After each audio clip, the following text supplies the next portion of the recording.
What if I told you that for most of American history, Christmas at the White House was just nothing? No tree, no decorations, no spectacle, just a Tuesday in December when the president maybe ate slightly better food than usual and then went back to running a country. So before you drift off tonight, let me tell you how we got here. How Christmas at the White House evolved from a couple of holly branches to a full scale national production that costs more than most people's houses and involves more logistics than a small military operation. Now get comfortable, maybe grab an extra pillow, and let's talk about the strange, surprisingly complicated history of Christmas at the White House. Starting with a time when the White House was so new, the paint was still drying, and nobody had figured out where anything went. Early days, simple greens, and quiet cheer. So, Christmas at the White House. You'd think it's always been this enormous production, 10-foot trees dripping with crystal ornaments, cookie decorating stations, Marine band carolers in full dress uniform. But here's the thing nobody tells you when you're scrolling through those glossy White House Instagram posts at 2 in the morning. For most of American history, Christmas at the president's house was kind of nothing, just some pine branches, maybe a wreath if someone felt ambitious, a quiet dinner where everyone pretended not to be exhausted from running a country. Let me walk you through how we got from a couple of holly sprigs shoved in a vase to a themed gingerbread White House replica that costs more than your car. Because the evolution is weirder than you think, and frankly, it says a lot about us as a species that we went from George Washington basically ignoring the holiday to modern presidents unveiling decorations like they're launching a luxury fragrance line. But we're getting ahead of ourselves. Let's go back, way back, to when the White House was so new that the paint was still drying and everyone was just trying to figure out where to put the furniture. The year's 1800. John Adams, second president, first to actually live in the White House, professional complainer, moves into what is essentially a cold, unfinished construction site in the middle of a swamp. The place doesn't even have a proper staircase yet. Abigail Adams is hanging laundry in the East Room because there's nowhere else to dry clothes in this drafty marble monument to American ambition. And you want to know what Christmas looked like that year? Almost nothing. Adams mentions it exactly once in his diary. He writes about Christmas gambles, which is an old-timey word that basically means festive fooling around. That's it. That's the whole historical record. No tree, no presents wrapped in newspaper, no roasted goose. Just the vague acknowledgement that, yes, it is December 25th, and some people are being slightly more cheerful than usual. Revolutionary. Now you have to understand, early 1800s, America didn't do Christmas the way we do Christmas. The Puritans had actually banned it in New England back in the 1600s because they thought it was too Catholic, too pagan, too much fun. By the time Adams was president, the holiday was starting to make a comeback. But it was still relatively low-key. You might go to church, you might have a nicer meal than usual, but there were no department store Santas, no radio playing Jingle Bells on loop until you wanted to fling yourself into the Potomac. It was just Tuesday, but with slightly better food. So the early presidents, Adams, Jefferson, Madison, they celebrated Christmas the way you might celebrate, I don't know, Arbor Day, quietly. Maybe they put up some evergreen boughs because greenery in winter is pretty and it makes the house smell less like mildew and political anxiety. Maybe they'd have family over for dinner, but there was no official anything. No public events, no expectation that the president should do something special for the holiday. The White House Christmas tradition, as we know it today, literally did not exist. Jefferson, for instance, President number 3, inventor of the swivel chair, possible dinosaur bone collector, he spent most of his Christmases at Monticello, his estate in Virginia, not at the White House. And when he was in Washington, there's almost no record of him doing anything festive at all. Which tracks, honestly. Jefferson was more interested in his vegetable garden and arguing about philosophy than he was in decking any halls. The man once received a 1,400-pound cheese wheel as a gift and had to figure out what to do with it. Christmas decorations were not high on his priority list. The cheese wheel, by the way, was real.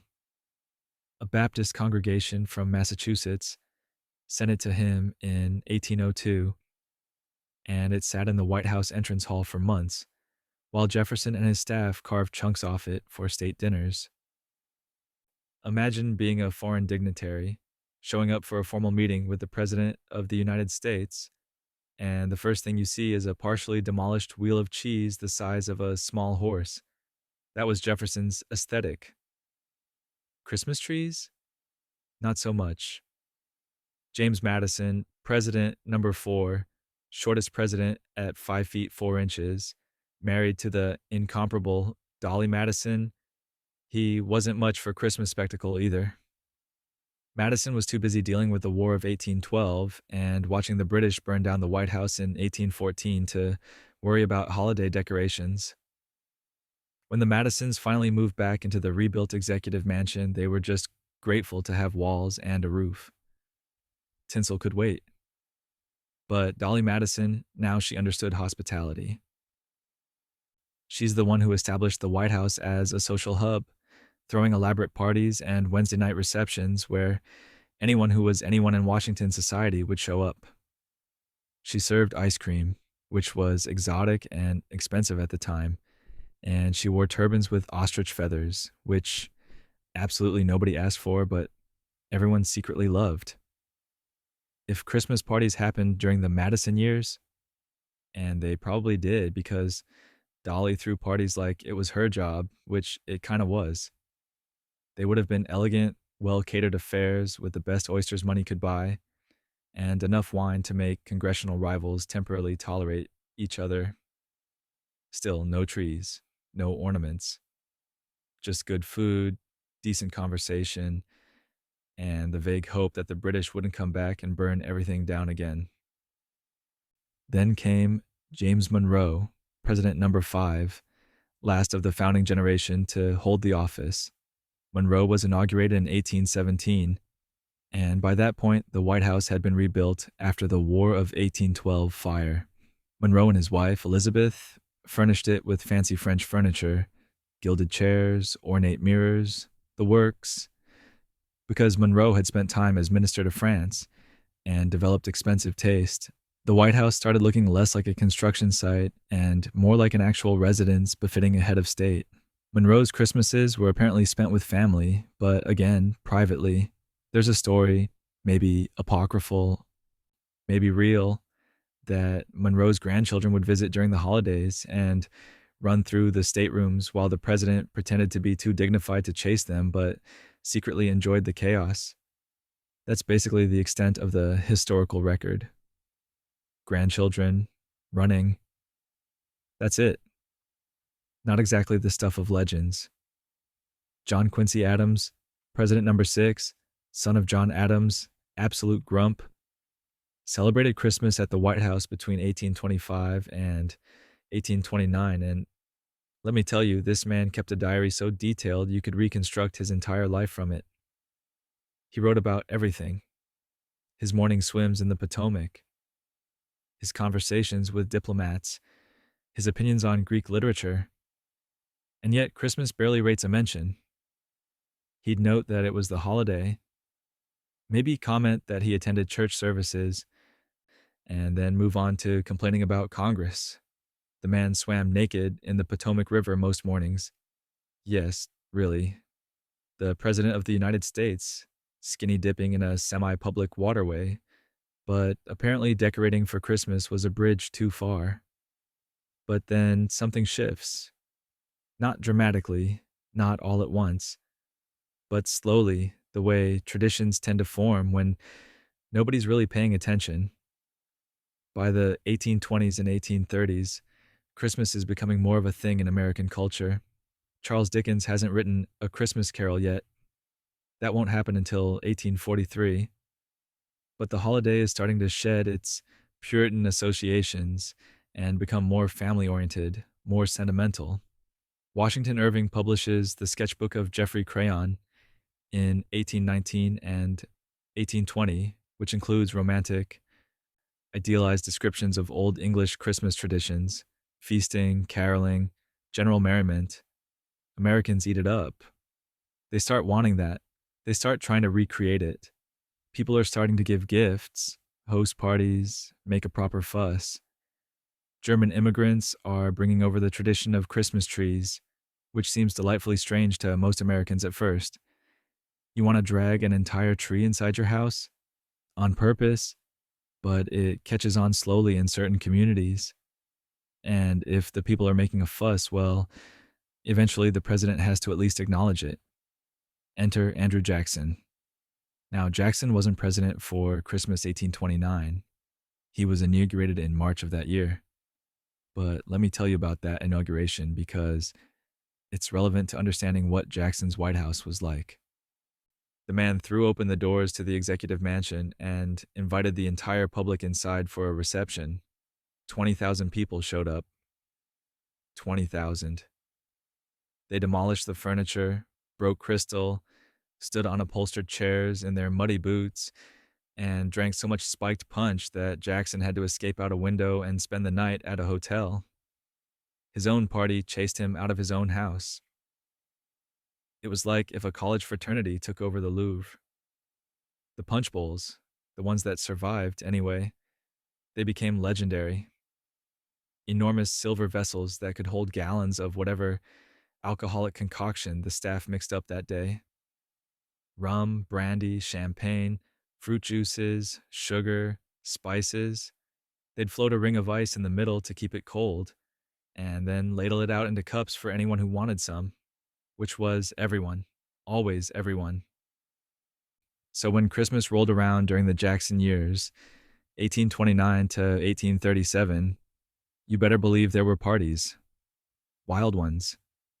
The kind where those same punch bowls got refilled and passed around, and diplomats from 6 different countries tried to make small talk while slightly drunk and wearing their fanciest medals.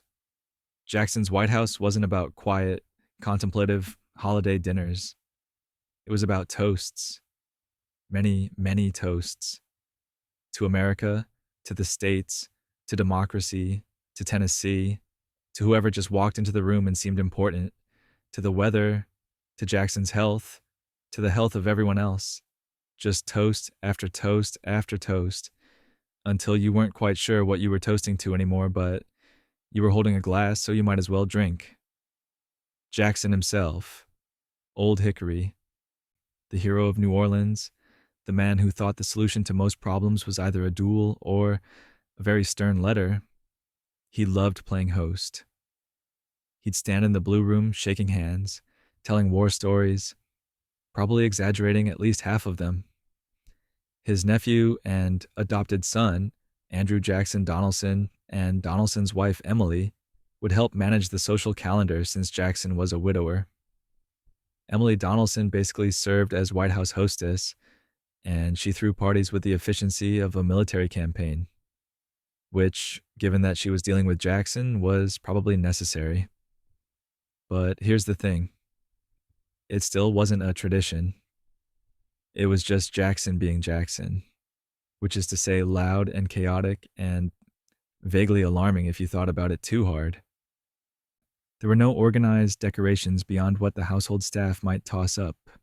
Some greenery, maybe some ribbon if someone found it in a closet. No official White House Christmas event that happened every year in the same way. It was more like whenever December 25th fell during Jackson's presidency, there happened to be a party, and also it happened to be Christmas, and those two facts were loosely related but not in any formal way. Martin Van Buren succeeded Jackson in 1837, and if Jackson was all volume and enthusiasm, Van Buren was not that. He was refined, careful, diplomatic. Also, the country was sliding into an economic depression, the Panic of 1837, so festive parties were maybe not the best look. Van Buren's one term was marked by him trying very hard not to seem like he was having too good a time while people were losing their farms and businesses. So Christmas at the Van Buren White House was probably subdued. Maybe some evergreen garlands, definitely no massive punch bowls that could double as bathtubs. William Henry Harrison came next in 1841, but he died 31 days after his inauguration, pneumonia, allegedly from giving a 2-hour inaugural address in freezing rain without a coat. So he never saw a White House Christmas. John Tyler took over as president number 10, and Tyler had 15 children. 15. From 2 marriages. So his Christmases were presumably loud and chaotic in a completely different way than Jackson's. Less drunk diplomats, more children running around asking when they could open presents and whether Santa knew where the White House was. Tyler married his second wife, Julia, while he was president. He was 54, she was 24. The nation was collectively uncomfortable, and Julia loved parties. She loved attention. She had ladies in waiting, like she was European royalty, and she'd hold court in the Blue Room while a band played, and guests tried to figure out the appropriate etiquette for addressing a first lady who was younger than some of the president's children. So Tyler's later Christmases probably had some flash to them, some energy, but still no official decorating tradition, still no tree. James K. Polk, president number 11, worked himself nearly to death during his 4 years in office. The man was intensely focused on expanding American territory. He successfully added California, New Mexico, and pretty much the entire Southwest through the Mexican-American War and negotiations. But he was also kind of a workaholic who didn't believe in taking time off. His diary entries during Christmas are fascinatingly boring. He'd note that it was the holiday, sometimes mention that he and his wife Sarah didn't exchange gifts because they considered it frivolous, and then immediately start talking about some political crisis or another. Sarah Polk didn't allow dancing or card games at White House events because she thought they were sinful. So yeah, Christmas parties at the Polk White House were probably about as fun as a church service followed by a business meeting. The 1850s brought more presidents, more changes, more slow cultural shifts toward Christmas actually becoming the holiday we recognize. Zachary Taylor was president for about a year before he died, supposedly from eating cherries and drinking cold milk at a July 4th celebration in 1850, which sounds fake but apparently isn't. Millard Fillmore took over, and then Franklin Pierce, and then James Buchanan, the only bachelor president, who had his niece Harriet Lane act as White House hostess. Harriet was quite popular and threw lovely parties, and by this point, late 1850s, Christmas was becoming more mainstream. More trees were showing up in parlors. More gift-giving was happening. The holiday was shedding its Puritan disapproval baggage and becoming something you were supposed to celebrate properly, but still at the White House, it remained relatively private. Your family affairs, maybe some greenery draped over mantels. Nothing public, nothing official. The president might give bonuses to the House staff for Christmas, a turkey, some extra wages, but that was between employer and employee, not something announced in newspapers. The traditions, the real actual traditions, those came later. After the Civil War. After the country had been ripped apart and stitched back together, and everyone was desperately trying to figure out how to be normal again. That's when Christmas at the White House became something intentional, something symbolic. But we're not there yet. First, we have to talk about Lincoln. Abraham Lincoln, president number 16. The man who held the country together with what appears to have been sheer willpower and an inexhaustible supply of melancholy. Lincoln was president during the Civil War, which means every Christmas he spent in the White House, 1861, 1862, 1863, and 1864, was happening against the backdrop of unimaginable national trauma. Hundreds of thousands of soldiers dead. families torn apart, the very concept of America hanging by a thread. And what did Lincoln do on Christmas? He read ghost stories to his children. I'm not making that up, it's documented.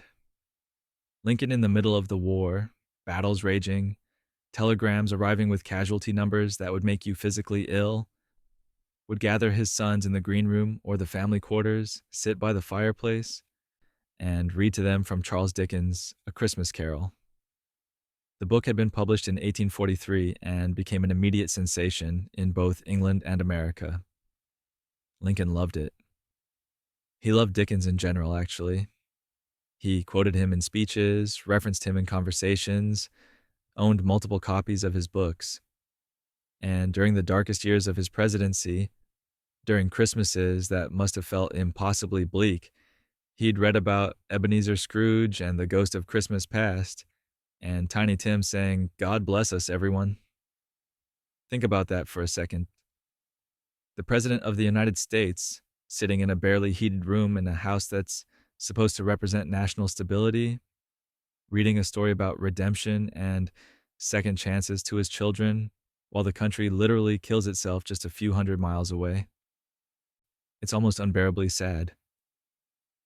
But it's also weirdly hopeful, right? Like, even in the absolute worst circumstances, there's still this small, private moment of father reading to sons, of trying to preserve some tiny piece of normalcy and magic. The Lincoln boys, Robert, Willie, and Tad, they'd sit close to the fire because the White House was drafty and cold in winter. The heating system was primitive, relying on fireplaces and a few cast iron stoves. You could stand 5 feet from a roaring fire and still see your breath in the air. So they'd huddle together, blankets maybe, while Lincoln read in that high, reedy voice of his, changing his tone for different characters, making the ghosts sound appropriately spooky, probably adding his own commentary because Lincoln couldn't help but analyze and explain things even when reading to children. Willie would die in February 1862, probably from typhoid fever, and the Lincoln family would never really recover. Mary Todd Lincoln was devastated, absolutely shattered. She'd hold seances in the White House trying to contact Willie's spirit, which seems sad and desperate now, but was actually pretty common in the 1860s when spiritualism was huge and people were constantly trying to reach dead loved ones. Lincoln grieved too, but more quietly, more privately. He'd visit Willie's crypt in Georgetown. He'd mention him in conversation, sometimes tearing up. And that next Christmas, 1862, must have been unbearable, reading A Christmas Carol with an empty space where one of your children used to sit, trying to believe in redemption and hope when you've just lost a son and the war is going terribly and there's no end in sight. But he did it anyway. He read the story. He maintained what traditions he could. Because what else are you supposed to do? Lincoln's Christmases were not celebrations. They couldn't be. But they were observed. Quietly. With whatever grace he could manage. Mary Todd Lincoln, his wife, tried to maintain some festive atmosphere. She'd have the staff put up wreaths and holly, prepare a nice dinner. But you can't really party when your son has just died and your country is engaged in the bloodiest war in its history. The Christmas dinner would be served in the state dining room, probably roasted turkey or goose, potatoes, vegetables from the White House garden, some kind of pie. The Lincolns would sit at that long table, maybe with a few close friends or family members, and try to have a normal meal. Try to pretend everything wasn't falling apart. So the holiday during the Lincoln years was subdued, reflective, and perhaps that's appropriate. Perhaps that's what Christmas at the White House was supposed to be during the 1860s. Not a spectacle, but a pause. A brief firelit moment to remember that beyond all the politics and death and impossible decisions, there were still stories. There were still children who needed to hear them.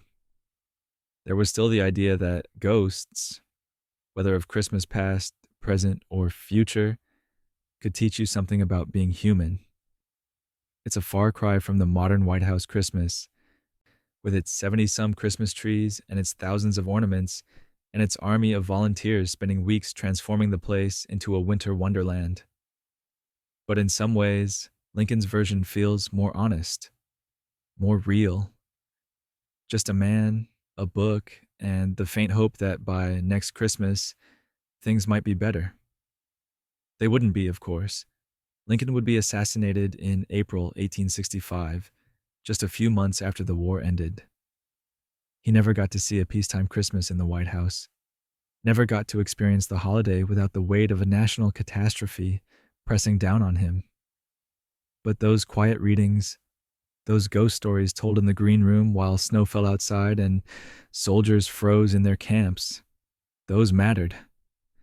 They're part of the historical record now, which means they're part of how we understand what Christmas at the White House used to be. Not grand, not public, just private and small, and desperately trying to hold on to something normal in a world gone mad. And that's where we start. That's the foundation. Before the enormous trees and the gingerbread architecture and the televised tours, there was this: a few evergreen boughs, some holly if you were lucky, and the knowledge that even in the people's house, Christmas was mostly about the people inside it trying to survive another year. But of course, that wouldn't last, because America doesn't do subtle. And once we figured out that Christmas could be a spectacle, well, there was no going back. The transformation was coming. The traditions were about to calcify into something recognizable, something we do every single year whether we wanted to or not. But that transformation required something specific to happen first. It required the right combination of sentimentality, new technology, and a first family willing to turn the holiday into a public event. It required, in other words, a Christmas tree. A big one, in the White House, where everyone could see it. The tree revolution, candles to themes. And that tree, when it finally arrived, changed everything. But not immediately, not all at once, because this is American history and nothing ever happens smoothly or on schedule. The Christmas tree as we know it, the centerpiece, the showstopper, the thing you spend 3 hours decorating and then realize all the lights are on the backside, that's a German tradition. German immigrants brought it to America in the early 1800s, and for a long time, it was considered a weird ethnic thing that only Germans did. Like sauerkraut, but wooden and covered in candles. Most Americans looked at the concept of dragging an entire evergreen into your parlor and thought, that seems like a fire hazard and also maybe insane. But then something happened. Actually, several things happened. All around the same time, the way cultural shifts tend to cluster together like they're carpooling. First, Queen Victoria married Prince Albert of Saxe-Coburg and Gotha in 1840. Albert was German, and he loved Christmas trees. In 1848, the Illustrated London News published an engraving of the royal family gathered around their Christmas tree at Windsor Castle, Victoria, Albert, their children, all standing around this decorated fir like it was the most natural thing in the world. That image got reprinted in American magazines, and suddenly, if the Queen of England was doing it, well, maybe it wasn't so weird after all. Maybe it was actually fashionable. Maybe you should get a tree too.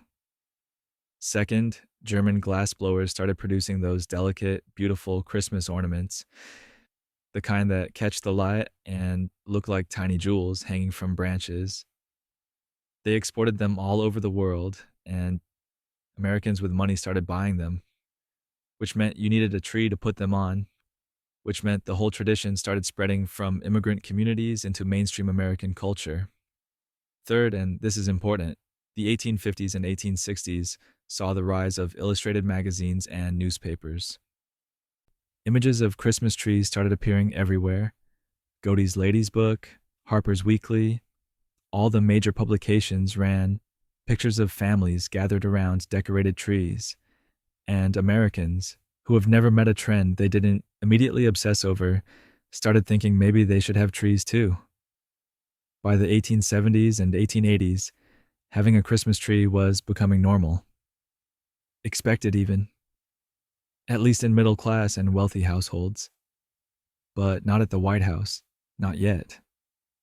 Because even though Christmas trees were becoming common in American homes, the presidency was still operating under the old rules. Christmas is private, Christmas is family, Christmas is not something you make a spectacle of. That is until Benjamin Harrison.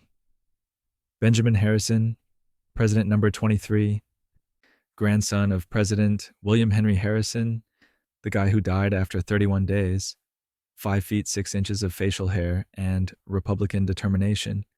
He moved into the White House in 1889, and Harrison had grandchildren, several of them, young kids who'd visit, who wanted Christmas to be magical and special, who didn't care about presidential precedent or tradition. They just wanted presents and candy and to experience the holiday the way their friends did. So, in December 1889, Harrison and his wife Caroline did something novel. They put up a Christmas tree inside the White House. In the private family quarters, away from public view, but still a tree. An actual evergreen, cut down and dragged inside and placed in a corner where it could shed needles on the carpet and smell like pine and slowly die while covered in decorations. And what decorations they were. This wasn't some minimalist Scandinavian aesthetic. This was late 1800s maximalism. The Harrison family tree was covered in candles, real candles with real flames, because electricity in the White House was still new and unreliable and also kind of scary. People had died from electrocution trying to install early electrical systems. So, fire it was. Dozens of little candles clipped to branches, waiting to be lit, ready to transform the tree into a glowing spectacle that was approximately 30% magic and 70% imminent disaster. They strung popcorn, they hung toys, they added paper chains that the grandchildren made, probably with more enthusiasm than skill. There were candy canes, those red and white striped sugar sticks that had only recently been invented. Maybe some tinsel, thin strips of actual tin or lead foil, because this was before we realized putting toxic metals on things children might lick was a bad idea. The whole tree was a fire marshal's nightmare and a child's dream, which is basically what Christmas has always been. The candles, though. Let's talk about the candles. Because every time someone lit that tree, it was an event. You'd wait until evening, until it was dark enough that the candles would really show. Someone, probably Harrison himself, or maybe Caroline, or possibly a very brave member of the household staff, would carefully light each candle, one by one, moving around the tree with a long taper or match, trying not to set their sleeve on fire or accidentally ignite a lower branch. It took forever. And the whole time, everyone else would stand back, watching, holding their breath, wondering if this was the year the White House burned down because they wanted their Christmas tree to sparkle. But then, once all the candles were lit, assuming you hadn't set anything on fire yet, it was genuinely beautiful. The tree would glow in the dim room, the candlelight flickering and reflecting off the ornaments, casting shadows that danced across the walls. The grandchildren would gasp and clap and probably immediately start begging to open presents. And for maybe 20 minutes, maybe half an hour if you were lucky, you'd have this perfect Victorian Christmas moment before the candles burned down and someone had to run around extinguishing them all before the wax dripped onto the floor, or worse, onto a lower branch that would then catch fire and create the worst possible headline. White House burns, President's Christmas tree blamed. This is why the candles were only lit for special occasions. You didn't just leave them burning. You'd light them for Christmas Eve, maybe Christmas Day, maybe when special visitors came by. And then you'd put them out and not think about them until the next time someone wanted the tree to look magical instead of just like a dead plant covered in stuff. The Harrison tree was private, remember? The public didn't see it. There were no photographs in newspapers, no journalists invited to document it. It was just for the family, for the grandchildren, for the people who lived in or visited the White House during the holiday season. But the fact that it happened, that a sitting president had a Christmas tree in the executive mansion, that mattered. It set a precedent. It made it acceptable. It opened the door for future first families to do the same. After Harrison came Grover Cleveland, who actually served 2 non-consecutive terms, number 22 and number 24, which confuses everyone and throws off the numbering system. Cleveland had young children during his second term in the late 1890s, and they had Christmas trees too. Private ones, family ones, nothing public. But the tradition was solidifying. If you were president and you had kids, you probably had a tree. That was just how it worked now. William McKinley was next, and then came Theodore Roosevelt. And this is where the story gets complicated. Because Roosevelt, TR, Teddy, the Rough Rider, the Trust Buster, the man who once delivered a 90-minute speech after being shot in the chest because he was either incredibly brave or incredibly stubborn or possibly both, Roosevelt had opinions about Christmas trees, strong opinions, conservationist opinions. See, Roosevelt loved nature. He established 5 national parks, 18 national monuments, 55 bird sanctuaries, and 150 national forests. The man was serious about conservation, about protecting America's wilderness from commercial exploitation and destruction. And one of the things that bothered him was the Christmas tree industry, which in the early 1900s involved cutting down thousands and thousands of wild evergreens every December and selling them to families who'd keep them for a few weeks and then throw them away. It seemed wasteful, unsustainable, wrong. So Roosevelt, according to the story that everyone knows, banned Christmas trees from the White House. Just flat out said no. No trees. We're not doing it. We're setting an example. We're showing Americans that you don't need to kill a tree to celebrate Christmas. And his children naturally rebelled. Archie Roosevelt, one of TR's younger sons, aged 7 or 8 at the time, decided that a Christmas without a tree was unacceptable. So he and his brother Quentin hatched a plan. They acquired a small evergreen, probably from the White House grounds or a nearby lot, and they smuggled it into the White House. They hid it in Archie's bedroom closet, decorated it with whatever they could find, paper decorations, maybe some popcorn, definitely some toys, and they kept it secret until Christmas morning. When Roosevelt discovered the tree, he was apparently fine with it, maybe amused. The story goes that he saw it, realized his sons had gone to considerable effort to have their forbidden Christmas tree, and decided not to make a big deal about it. Some versions claim he even helped them decorate it further, or at least didn't make them get rid of it. Because Roosevelt was many things, brash, energetic, occasionally insufferable, but he wasn't about to ruin Christmas for his kids over a point of environmental principle. But here's where the story gets interesting, because the whole Roosevelt banned Christmas trees thing, it's more myth than reality. Or at least it's more complicated than the simple version suggests. Roosevelt never issued an official ban on Christmas trees in the White House. There's no executive order, no public statement, no documented policy.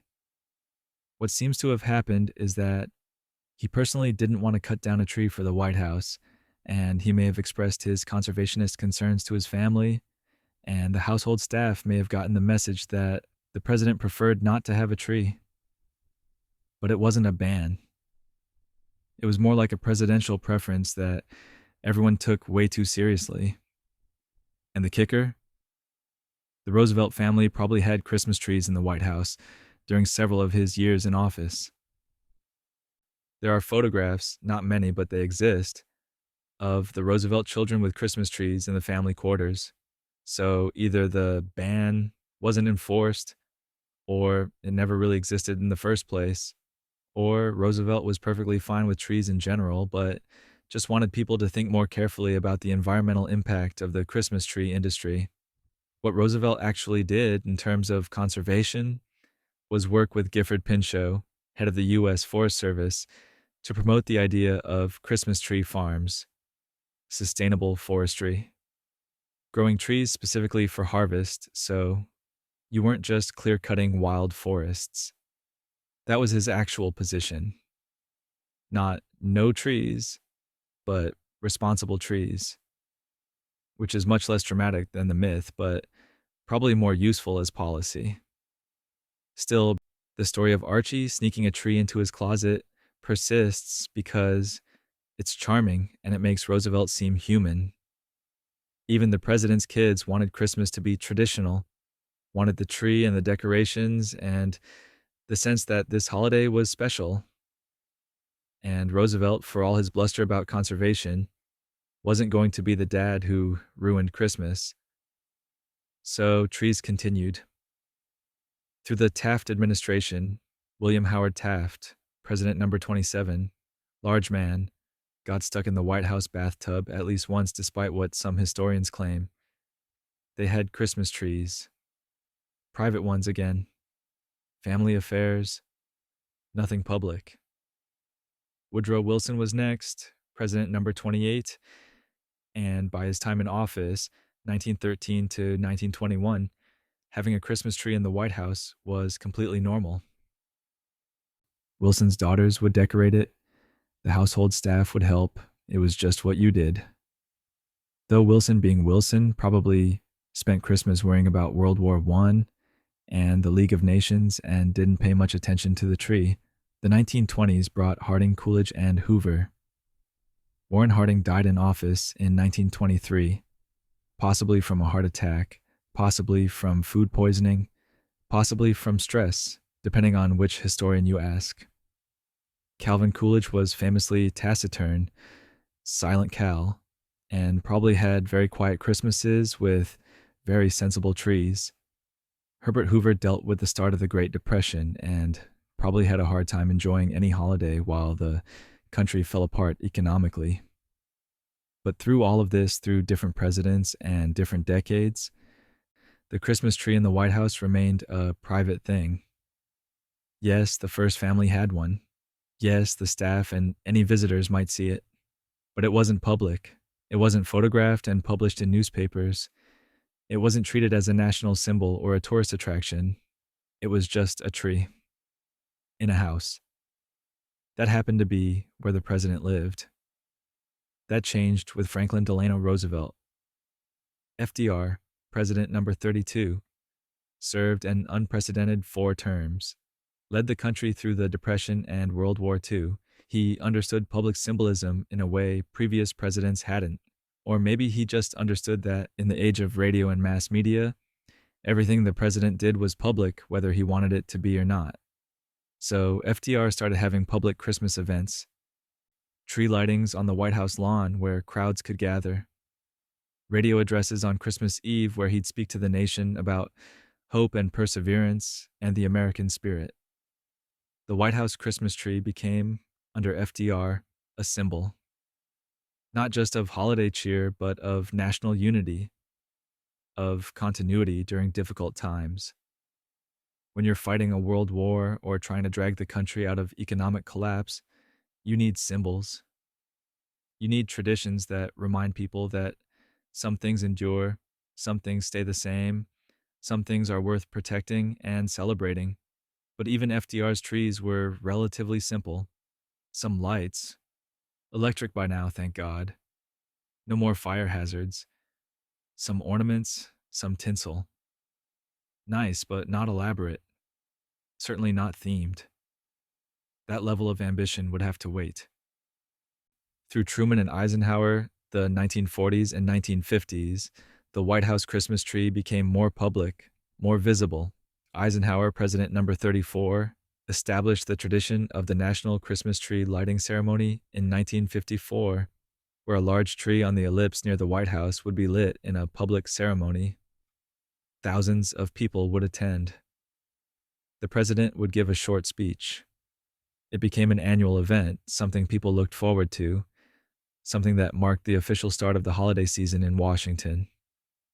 But inside the White House, the trees were still relatively traditional, pretty but conventional. Ornaments and lights and maybe an angel on top. Nothing revolutionary. And then came Jackie Kennedy, Jacqueline Kennedy, First Lady from 1961 to 1963, had opinions about everything aesthetic in the White House. She thought the place looked like a tired hotel. She hated the furniture, the wallpaper, the general sense that nobody had updated the decor since approximately the Grant administration.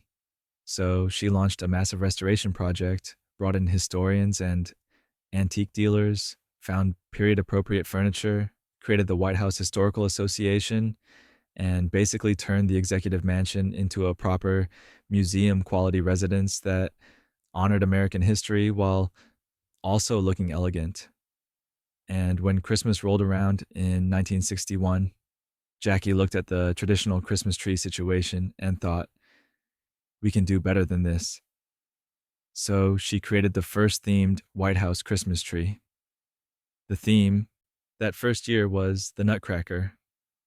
The Blue Room, the formal oval room on the state floor where the official White House Christmas tree has stood ever since, was transformed into a ballet-inspired wonderland. Jackie commissioned more than 50 miniature toy soldiers, ballerinas, and characters from Tchaikovsky's ballet to hang on the tree. There were tiny nutcrackers, obviously. Little wooden soldiers in bright uniforms. Delicate ballerina ornaments in tutus and point shoes. Sugar plum fairies. The whole tree told a story, created a cohesive visual experience, turned the evergreen into something more than just a decorated plant. It was art. It was intentional. It was spectacular. And it set the standard for every White House Christmas tree that came after.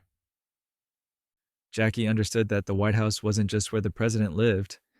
It was a symbol of America itself. And if you're going to have a Christmas tree in the most famous house in the country, that tree should mean something. It should be beautiful, yes, but also thoughtful, curated, special. It should make people feel something when they see it, even if they're just looking at photographs in a magazine.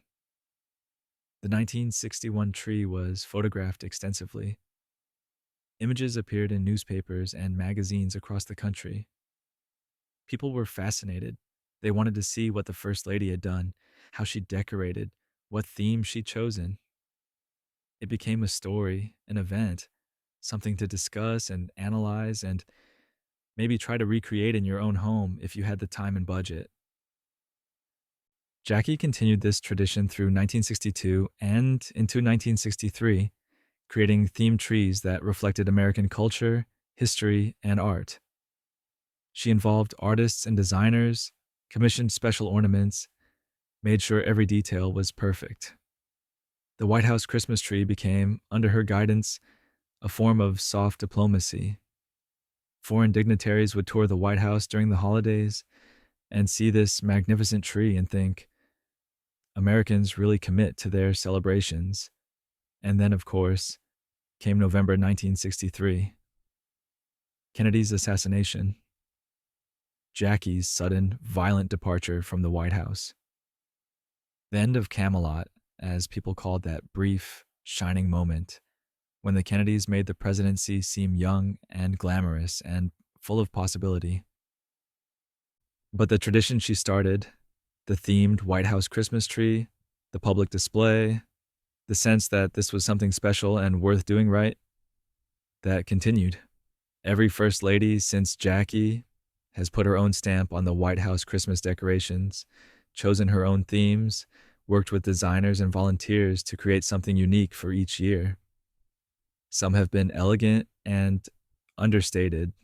Others have been maximalist extravaganzas that required 200 volunteers and took weeks to install. but they all trace back to Jackie standing in the Blue Room in 1961, looking at a freshly cut evergreen and deciding that this tree was going to tell a story, that it was going to be more than just pretty, that it was going to be memorable. From Benjamin Harrison's candlelit tree hidden in the family quarters to Jackie Kennedy's nutcracker masterpiece in the Blue Room, the evolution took about 70 years. 70 years to go from maybe we should have a tree to this tree is a work of art and a national tradition. 70 years of presidents and first ladies slowly, incrementally deciding that Christmas at the White House should be public, should be spectacular, should be something the whole country could participate in, even if only by looking at photographs. And once that door was opened, once we decided that the White House Christmas was everyone's Christmas, there was no closing it again. The trees got bigger. The themes got more elaborate. The decorations multiplied until you could barely see the branches underneath all the ornaments and lights and carefully curated symbolism. But before we get to the modern spectacle, before we talk about the 70 trees and the 300 pounds of gingerbread and the volunteers who basically move into the White House for a week every November, we need to talk about the other traditions that grew up alongside the tree, because the tree was just the beginning. Once you have a tree, you need wreaths. And once you have wreaths, well, you might as well decorate the whole house. And if you're decorating the whole house, you should probably have a party. Or 12. First ladies flair, decor queens and themes, and those parties, those gatherings, those increasingly elaborate holiday celebrations, they needed someone to organize them. Someone to decide on the color scheme and approve the menu and make sure the wreaths were hung at exactly the right height.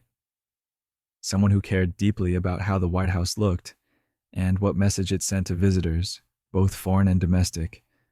Enter the first ladies. The unelected, unpaid, often underappreciated women who've been shaping White House Christmas traditions for decades with varying degrees of enthusiasm, creativity, and tolerance for dealing with florists at 3 a.m. Because here's the thing about being First Lady. It's not actually a job. There's no salary, no job description, no official duties beyond be married to the president and try not to cause a scandal. But there are expectations. So many expectations. You're supposed to champion a cause, host events, look elegant, give speeches, cut ribbons, smile constantly, and, oh yes, make Christmas at the White House absolutely perfect every year. While the entire country watches and judges your taste in ornaments, some first ladies embraced this with genuine joy. Others probably fantasized about just putting up a small tree in the family quarters and calling it a day. But by the mid-20th century, White House Christmas had become too big, too public, too important to treat casually. It required vision, planning, an aesthetic sensibility, and maybe some help from a very patient staff who understood that when the First Lady says she wants 400 poinsettias, you figure out where to put 400 poinsettias. Let's start with Mamie Eisenhower, because Mamie understood something fundamental about modern America. People wanted to feel connected to their president's family. They wanted to see inside the White House, even if only through photographs. They wanted to feel like they knew these people, like the first family was somehow an extension of their own family, just with better security and significantly nicer china. So in 1953, Mamie Eisenhower did something revolutionary. She sent out official White House Christmas cards. Not just a few cards to close friends and family. Not just to foreign dignitaries and members of Congress. She sent over 2,000 cards. Later years would see even more, with photographs of the Eisenhower family, holiday greetings, and the presidential seal stamped on the envelope. It was personal mass communication before anyone had really figured out how to do personal mass communication. It was brilliant. The cards featured photographs of Mamie and President Eisenhower, sometimes with their grandchildren, sometimes just the two of them looking presidential and festive. The messages were warm but appropriately formal. Season's greetings from the White House, or wishing you a joyous holiday season. Nothing too specific, nothing too religious.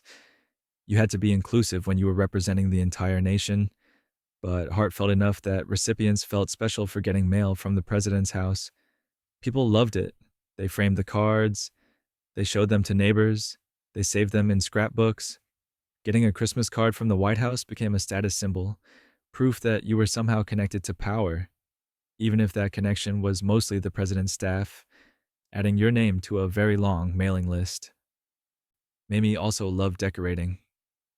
She'd spend weeks planning the White House Christmas decor, working with the chief usher and the household staff to transform the staterooms into holiday showcases. She favored traditional decorations, red and green, lots of garland, elegant wreaths, but with enough sparkle and glamour to make everything feel special. Mamie Eisenhower was not a woman who believed in understatement. If you were going to decorate, you decorated. Properly. With enthusiasm and probably more tinsel than was strictly necessary. She'd host multiple holiday parties, teas, receptions, dinners, and she'd greet every guest personally. Hundreds of people. Thousands over the course of the season. Mamie would stand in the receiving line wearing one of her signature gowns, shaking hands, making small talk, remembering names, pretending her feet didn't hurt even though they absolutely did after the third hour of standing in heels on marble floors. This was the 1950s, remember. The peak of American domesticity ideology, when women's magazines published articles with titles like How to Keep Your Home Sparkling While Raising Perfect Children and Supporting Your Husband's Career. Mamie embodied that ideal, or at least the public version of it. She made hosting look effortless, made decorating look fun, made the whole enterprise of White House Christmas seem like something any housewife could do if she just tried hard enough and had access to unlimited federal resources and a staff of dozens. But she also genuinely seemed to enjoy it. Mamie loved Christmas. She loved the planning, the decorating, the parties. She loved seeing people's faces when they walked into the White House and saw the enormous tree in the Blue Room or the garlands draped along the grand staircase. She made it her project, her domain, her contribution to the Eisenhower presidency. And in doing so, she set a template that future first ladies would follow, adapt, and sometimes completely reinvent. After Mamie came Jackie Kennedy, who we've already discussed, the themed trees, the nutcracker, the transformation of White House Christmas into high art. And then came Lady Bird Johnson, who took the position in November 1963, under the worst possible circumstances, and somehow managed to make the White House feel warm and welcoming even while the country was still reeling from Kennedy's assassination. Lady Bird Johnson, First Lady from 1963 to 1969, had a completely different aesthetic than Jackie. Where Jackie was sophisticated and European influenced, Lady Bird was authentically American and unpretentious. Where Jackie favored elegance, Lady Bird favored charm. And when it came to Christmas decorations, Lady Bird wanted something that felt homey, nostalgic, and accessible. So she created old-fashioned children's Christmas themes. Paper chains. The kind kids make in elementary school, construction paper strips glued into interlocking loops, draped across mantels and doorways. Popcorn garlands strung on thread the way families did in the 1800s before store-bought decorations existed. Gingerbread houses, not just one, but multiple gingerbread structures scattered throughout the White House. Each one carefully constructed and decorated by volunteers, smelling like cinnamon and molasses and childhood memories. Lady Bird's White House Christmas felt like your grandmother's house, if your grandmother lived in a neoclassical mansion with 172 rooms and round-the-clock Secret Service protection. It was deliberately unsophisticated, deliberately simple, deliberately focused on the idea that Christmas should be about family and tradition and homemade joy rather than expensive ornaments and designer themes. The gingerbread houses were particularly special. Lady Bird would commission bakers and volunteers to create miniature gingerbread versions of historic American buildings. The Capitol, Mount Vernon, churches, schoolhouses, they'd be displayed on tables throughout the staterooms. And visitors, especially children, would stop and stare, trying to identify each building, marveling at the detail, probably wondering if they were allowed to eat them. They weren't, obviously. These were display pieces meant to last the entire holiday season, held together with royal icing and hope, and the knowledge that if anyone took a bite, there would be consequences. Lady Bird also emphasized American crafts and homemade ornaments. She'd invite school children to submit decorations they'd made themselves, and the best ones would be hung on the White House tree. Pipe cleaner candy canes, construction paper snowflakes, salt dough ornaments shaped like stars or bells or reindeer, painted in primary colors with a kind of enthusiasm only 7-year-olds can muster. The Blue Room tree became a celebration of American childhood, of creativity, of the idea that you didn't need expensive things to make Christmas special. It was sweet, genuinely sweet. And it worked. People loved it. Parents would bring their kids to White House tours during the holidays, and the kids would look at the paper chains and gingerbread houses and homemade ornaments and think, I could make that. We could do that at home. Which was exactly the point. Lady Bird wanted White House Christmas to feel achievable, not intimidating. She wanted families to be inspired, not inadequate. But Lady Bird Johnson also understood something else. Christmas at the White House was work, enormous amounts of work, so she systematized it. She created volunteer programs, organized schedules, established protocols for who did what and when. She turned the annual White House Christmas decoration process into a well-oiled machine, which meant future First Ladies would have a framework to build on, rather than having to reinvent everything every November. The First Ladies who came after, Pat Nixon, Betty Ford, Rosalind Carter, Nancy Reagan, they each added their own touches. Pat Nixon was the first to open the White House for candlelight Christmas tours in the evenings, which was lovely, but also meant the staff had to work even longer hours during an already exhausting season. Betty Ford emphasized handmade ornaments from all 50 states. Rosalind Carter continued Lady Bird's focus on American crafts and involved her staff in the decorating process rather than just hiring professional designers. Nancy Reagan, First Lady from 1981 to 1989, went big. Very big. She brought in professional designers, established elaborate themes, commissioned custom ornaments. Her decorations were glamorous, expensive looking, red and gold extravaganzas that matched the overall Reagan aesthetic of optimistic opulence. Critics said it was too much, too flashy, not homespun enough. Supporters said it was exactly right, that America in the 1980s deserved a White House Christmas that looked like a Neiman Marcus catalog threw up in the most elegant way possible. Nancy's 1984 theme was A Christmas to Remember, featuring antique toys. 1985 was a Mother Goose Christmas. Each year had a cohesive concept, professional execution, and approximately 1 million white lights strung throughout the staterooms until the whole place glowed like the inside of a very expensive snow globe. Barbara Bush, First Lady from 1989 to 1993, went a different direction. She wanted something warmer, more family-oriented, less intimidating. Her themes included the Nutcracker, a callback to Jackie Kennedy, a storybook Christmas, and decorations featuring her family's Springer Spaniels because Barbara Bush loved dogs and wasn't afraid to let everyone know it. Her Christmas decorations felt friendly, accessible, like Barbara herself, practical, warm, and not trying too hard to impress anyone. Then came Hillary Clinton, 1993 to 2001, who brought intellectual heft to the decorating process.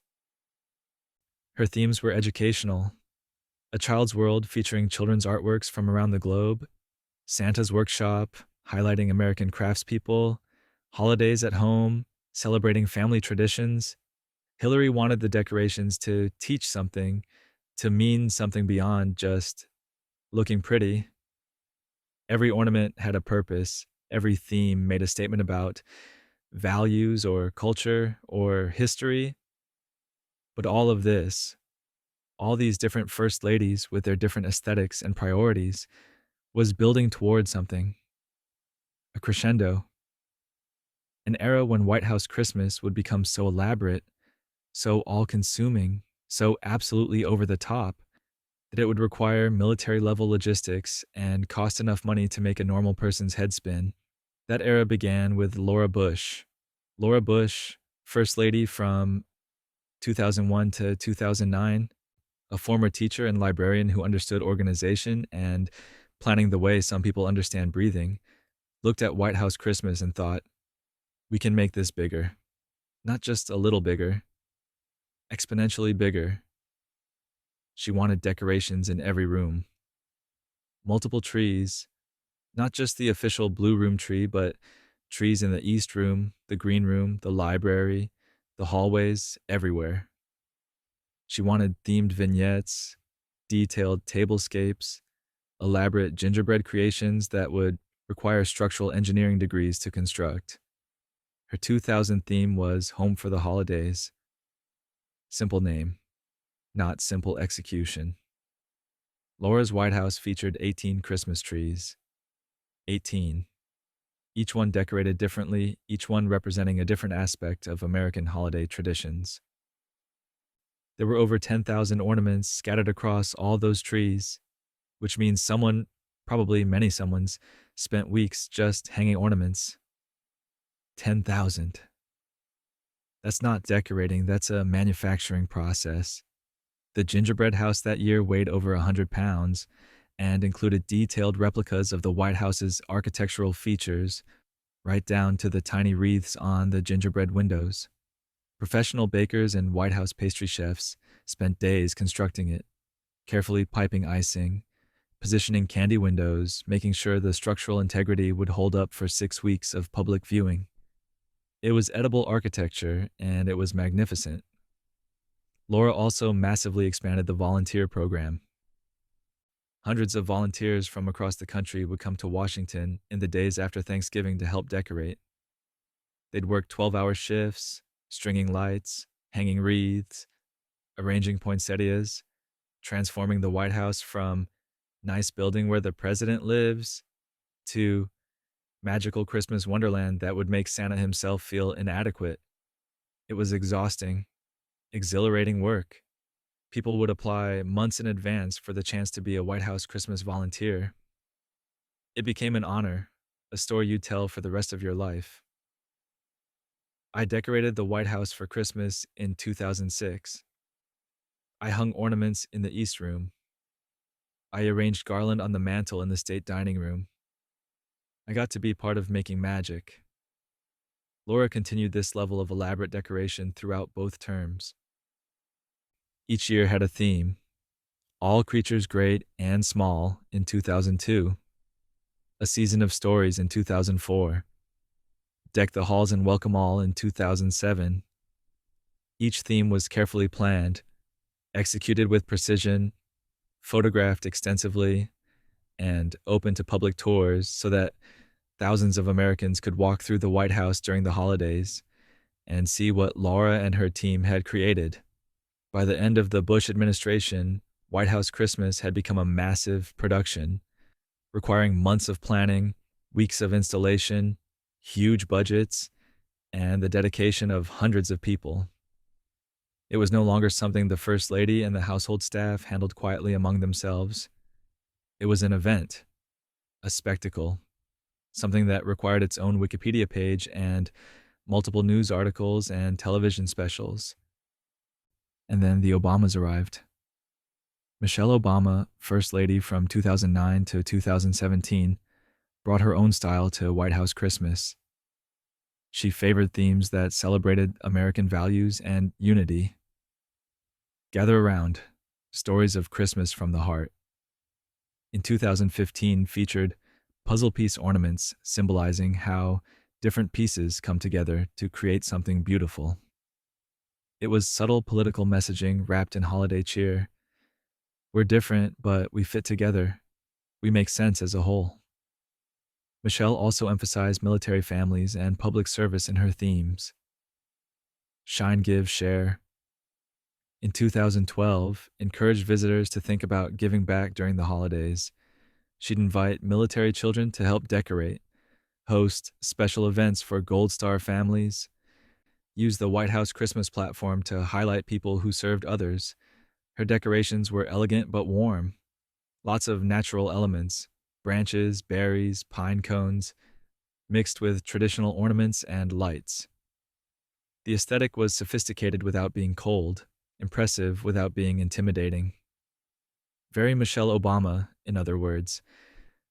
Accomplished, gracious, seemingly effortless, even though it absolutely wasn't. The Obamas' 2013 decorations paid tribute to Rosalind Carter with magnolia decorations, a nod to the former First Lady's love of magnolias and her decades of service. These small touches, honoring predecessors, acknowledging traditions, connecting present to past, they mattered. They showed that White House Christmas wasn't just about the current administration's taste, but about continuity, about respecting what came before while adding something new. And then came Melania Trump. Melania Trump, First Lady from 2017 to 2021, and then again starting in 2025 after her husband's reelection, approached White House Christmas with a distinctly modern, minimalist aesthetic that divided people faster than you could say controversial decorating choices. Her 2017 theme was Time Honored Traditions. Her 2018 theme, American Treasures, featured gold and ivory color schemes, elegant ribbons, and a somewhat austere beauty that made some people say sophisticated, and other people say looks like a very expensive hotel lobby. Her 2019 decorations included a hallway lined with tall red trees that the internet immediately dubbed Blood Forest, because when you paint 40-foot topiary cones bright red and line them up in a hallway, people are going to have opinions. But Melania also brought a European sensibility to the decorations.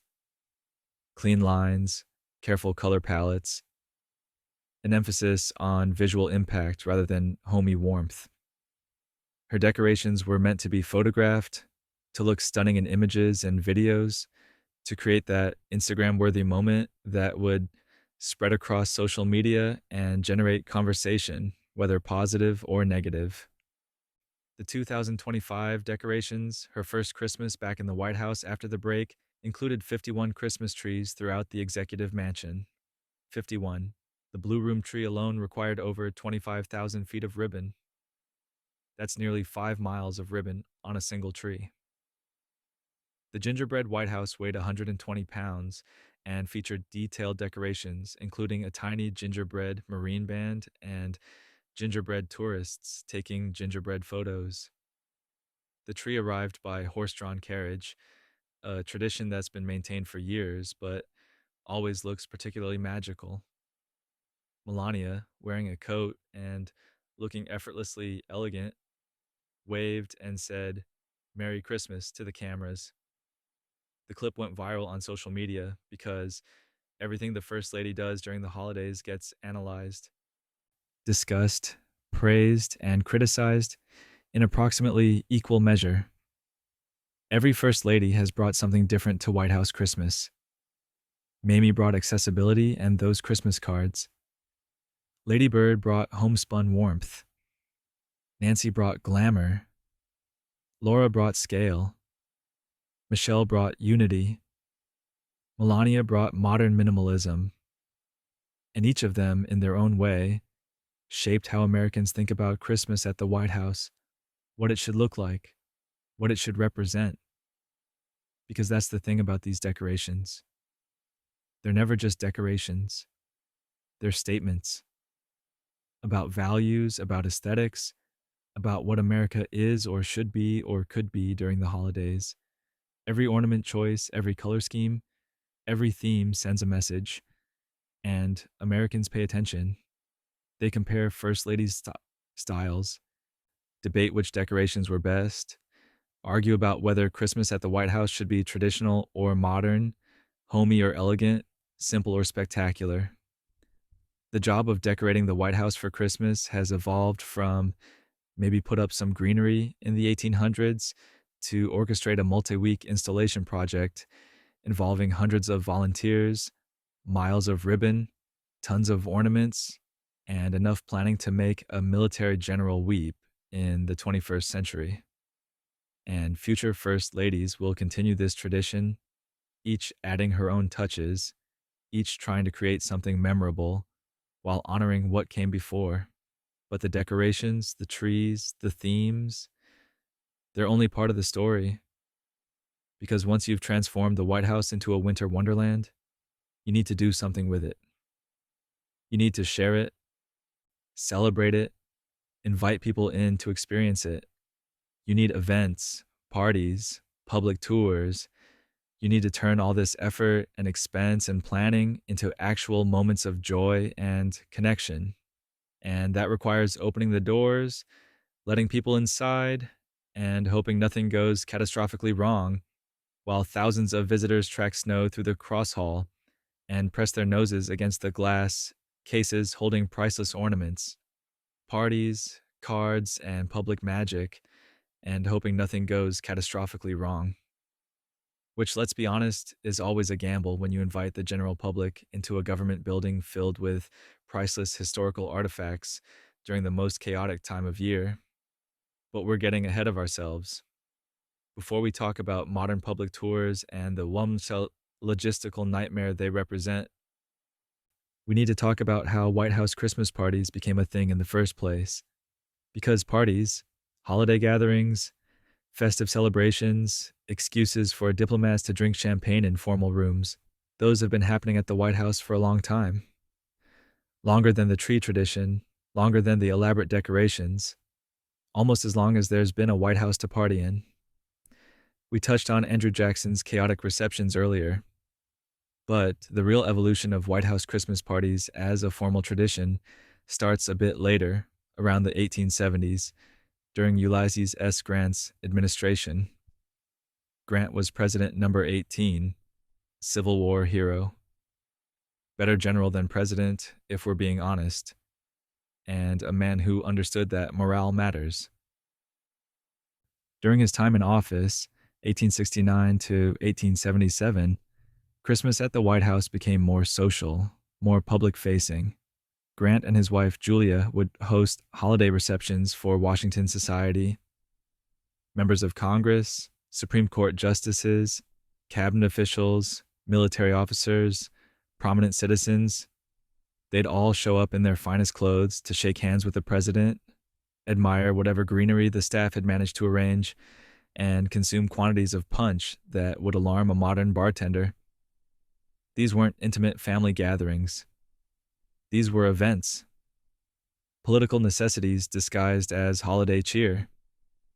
You showed up, you paid your respects to the president, you networked with other powerful people, you ate some cookies, you left.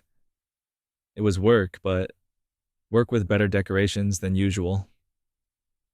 The term Christmas gambles that John Adams had used decades earlier, that sense of festive fooling around, of letting loose a bit during the holiday season, it persisted. People expected the White House to be more relaxed during Christmas, more welcoming. The usual stuffiness of official Washington would soften, just slightly, just enough that you could have an actual conversation without it immediately becoming about tariffs or territorial disputes. By the time we reach the early 20th century, White House Christmas parties have become expected. Multiple events throughout December. Receptions for diplomats, parties for staff, gatherings for members of Congress. each one with its own guest list, its own level of formality, its own selection of canapes and beverages. The staff parties in particular became important because the people who actually worked at the White House, the ushers, housekeepers, groundskeepers, kitchen staff, secretaries, they dealt with presidential families year round. They knew the private, human side of these supposedly superhuman political figures, and presidents and first ladies, at least the decent ones, recognized that these people deserved to be celebrated during the holidays. So there'd be a separate party just for White House staff and their families. It might be held in the East Room or the State Dining Room, places usually reserved for very important guests. The president would show up, shake hands, thank everyone for their service. The first lady would make small talk, ask about people's families, actually remember names and details because she interacted with these people daily. There'd be food, better food than the staff usually ate during regular working hours, and maybe some music, some dancing, if the president's personal taste allowed for it. Calvin Coolidge, President number 30, famously taciturn and generally uncomfortable at social events, still attended the staff Christmas party every year during his term from 1923 to 1929. He'd stand there looking vaguely pained while people enjoyed themselves, but he showed up. That counted for something. And speaking of Coolidge, there's this absolutely bizarre footnote to White House Christmas history from his administration that almost nobody knows about and honestly sounds made up but isn't.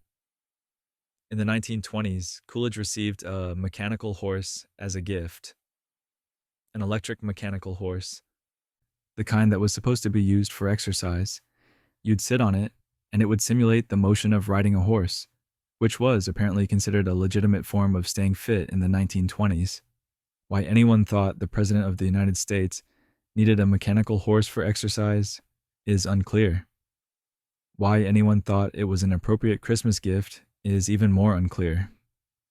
But Coolidge, in a rare moment of either humor or profound confusion about what constitutes entertainment, had the mechanical horse installed in the Red Room. The Red Room, one of the formal parlors on the state floor of the White House, decorated with period furniture and silk wall coverings, and generally meant to convey dignity and historical significance. And Coolidge put a mechanical horse in there. He would then surprise guests during the holiday season by offering them rides on the mechanical horse. Diplomats, congressmen, visitors who'd come for Christmas receptions, they'd be standing in the Red Room making polite conversation, and Coolidge would gesture toward the mechanical horse and ask if they'd like to try it. Most people, presumably horrified but too polite to refuse the president, would attempt to ride the thing while maintaining their dignity, which is essentially impossible. There's no dignified way to ride a mechanical horse in formal wear while the President of the United States watches. The mechanical horse experiment didn't last long.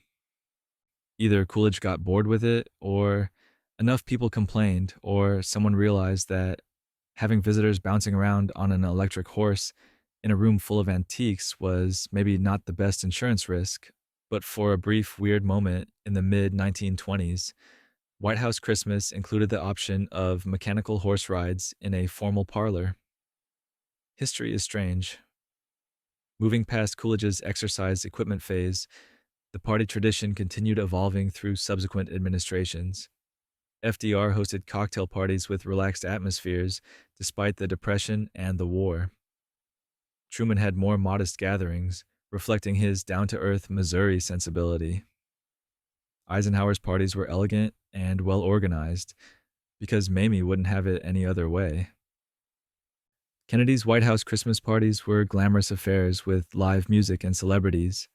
Johnson's were warm and Texan-influenced. Nixon's were formal and occasionally featured some interesting decorating choices. The 1970s were a weird time for aesthetics everywhere, and the White House wasn't immune. Though the idea of Nixon having disco trees is probably more internet legend than documented fact. Nixon was many things, but a disco enthusiast was not one of them. But alongside the parties, another tradition was quietly growing, one that would eventually reach millions of Americans who'd never attend a White House event: Christmas cards. We mentioned Mamie Eisenhower's cards earlier, how she started sending out thousands of official White House Christmas greetings in the 1950s. But the tradition actually started earlier in a smaller, less formal way with Harry Truman. Truman, President number 33, never forgot where he came from. Small town Missouri, middle class background, a man who'd been a farmer and a haberdasher before getting into politics. When he became president in 1945, after FDR's death, Truman brought that sensibility to the White House. He thought of himself as a regular person who happened to have an important job, and he wanted to maintain personal connections with people who mattered to him. So, in the late 1940s, Truman started sending out Christmas cards with family photos. Not thousands of them. Not yet. But enough to stay in touch with friends, supporters, people who'd helped him along the way. The cards were simple, personal, the kind of thing normal families did during the holidays. Just, with a presidential seal. When Eisenhower took over in 1953, Mamie formalized and expanded the tradition. She created official White House Christmas cards with professional photographs, proper printing, organized mailing lists. She turned Truman's personal gesture into an institution, and every administration since has continued it, each putting their own stamp on the design and message. The cards became collectibles. People would save them, frame them, show them off. Getting a White House Christmas card meant you were connected somehow to the presidency. Even if that connection was just your name was on a list somewhere in the social secretary's office, it still felt special. The designs evolved with the times. Early cards featured formal photographs of the president and first lady in their finest clothes. Later versions included the children, the grandchildren, sometimes even the pets.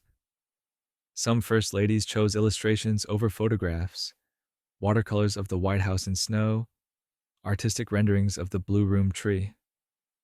The messages varied depending on the administration's tone and the political climate. Some years it was Merry Christmas. Other years it was the more inclusive season's greetings or Happy Holidays. The numbers kept growing. By the late 20th century, the White House was sending out well over 100,000 Christmas cards annually, maybe more. The exact numbers aren't always public, but it's a massive operation. Someone has to maintain those mailing lists, update addresses, decide who gets added and who gets removed. Someone has to choose the card design, approve the photograph, write the message. Someone has to sign them, or at least apply the presidential signature stamp, because nobody expects the president to personally sign 100,000 cards while also running a country. In 2024, President Biden's Christmas card featured military families, continuing a tradition of using the cards to honor and highlight people who serve the nation. It's a small gesture, but it matters. It says Christmas at the White House isn't just about the president's family. It's about recognizing the larger American family, the people who make sacrifices so others can celebrate safely. But cards, for all their charm, reach people at a distance. They're paper and ink, a static image, a brief message. They're lovely, but they're not the same as actually being there, actually experiencing the White House during the holidays, actually seeing those decorations in person. Which brings us to public tours. For most of White House history, regular citizens couldn't just wander through during Christmas. The building was technically public. It's the people's house, after all. But access was restricted. You might get in if you knew someone, if you had connections, if you were part of Washington society. But if you were just a regular person from Iowa or Alabama or California who wanted to see how the president decorated for Christmas, too bad. Not happening. You could read about it in newspapers, maybe see a photograph or two, but You weren't getting inside. That changed in 1966 thanks to Lady Bird Johnson. Lady Bird, who we've already established was thoughtful and organized and deeply committed to making the White House feel accessible, decided that people should be able to tour the decorated White House during the holidays. Not just the wealthy or well connected, everyone, families, tourists, anyone who wanted to see it badly enough to stand in line in December weather. So, in December 1966, the White House opened for public Christmas tours. Daytime tours where visitors could walk through the staterooms, the East Room, Green Room, Blue Room, Red Room, State Dining Room, and see the decorations up close. The trees, the wreaths, the garlands, the gingerbread houses, everything Lady Bird and her team had spent weeks creating. People came, lots of people, thousands of people. They waited in lines that stretched down Pennsylvania Avenue. They stood in the cold for hours just to spend 20 minutes walking through the White House during Christmas, and they loved it. They took photographs, or tried to, until security told them cameras weren't allowed. They pointed out their favorite decorations to their kids. They whispered to each other about how beautiful everything looked, how lucky they were to be here, how they'd remember this forever. The tours became an annual tradition. Every December, the White House would open to the public for limited hours. You'd have to request tickets through your congressional representative, and the demand always exceeded the supply, but it was possible. Regular people could experience White House Christmas, could see firsthand what the First Lady and her team had created. Later administrations expanded the program. Pat Nixon added evening candlelight tours in the 1970s, which were magical. The staterooms lit primarily by candles and the glow from Christmas lights, everything softer and more romantic than the harsh daytime fluorescent lighting. The evening tours were harder to manage, required more staff, presented more security challenges, but they were beautiful enough that they became a tradition within the tradition. By the late 20th and early 21st centuries, the public Christmas tours had become massive operations. Tens of thousands of people tour the White House each December. Maybe more than that. The exact numbers vary by year, depending on how many tour slots are available and how long the administration keeps the tours running. Security is intense, obviously. Post September 11th, post everything that's happened in the past few decades, getting into the White House for a Christmas tour requires advanced planning, background checks, going through multiple security checkpoints. You can't bring bags. You can't bring cameras anymore, though phones are sometimes allowed depending on current policy. You have to follow the designated route, stay with your group, don't touch anything, don't try to wander off into restricted areas. But despite all the rules and restrictions and security screenings, people still come. They still wait in line, still request tickets months in advance, still brave December weather in Washington for the chance to walk through the White House at Christmas. Because it's special. It's once in a lifetime for most people. It's a connection to history, to the presidency, to the idea that this house belongs to all Americans, not just the person who happens to live there at the moment. The tours have become part of how we collectively experience White House Christmas. Most people will never attend a White House party. Most people will never receive a personal Christmas card from the president. But the tours offer access, create memories, allow regular citizens to be part of this tradition that started with John Adams noting Christmas gambles in his diary and has grown into a full-scale national production. And the tours also serve another purpose. They hold the First Lady and her decorating team accountable. When you know that thousands of people will walk through and judge your work, when you know that photographs will be posted online and discussed and compared to previous years, when you know that this is one of the few chances most Americans have to evaluate your taste and effort, you're motivated to do it right. To make it beautiful, memorable, worthy of the time people spent waiting in line. The public tours transformed White House Christmas from a private celebration into a shared national experience. They democratized access to the presidency, at least for a few weeks each December.